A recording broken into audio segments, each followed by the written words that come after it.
ओ plastic surgery हो बेला खराब हो। अरे कहार कौन है जी?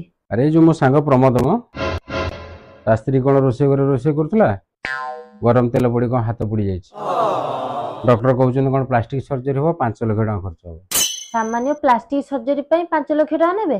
अरे मूर्ख प्लास्टिक सर्जरी हो सामान्य कौन। अरे तुम सांगू को ना घर प्लास्टिक नहीं पड़ेबे खाली सर्जरी पैसा लगे प्लास्टिक पैसा तो बंची जीव ना। अरे तुम मैंने सब जानी पारन से माने प्लास्टिक ना रे तुम मानक लुटुचंदी। तुम सांगू को जदि तांको घरे प्लास्टिक नाही ताले आम घर को आसीबे केते प्लास्टिक पानी बोतल सब पड़ची दे देबी। आ एते कष्ट काई करिवु सांगू कहि दउची ता स्त्री को नेकी आम घर पळि आसीबो आ तू निजे एटी प्लास्टिक जे तरले ता हाथ रे लगे दउ हे जीवो कोन। ये प्लास्टिक से प्लास्टिक होच अलगा। प्लास्टिक तो प्लास्टिक आ पुनी मेडिकल साइंस बोली किछ अछि ना नाही। हां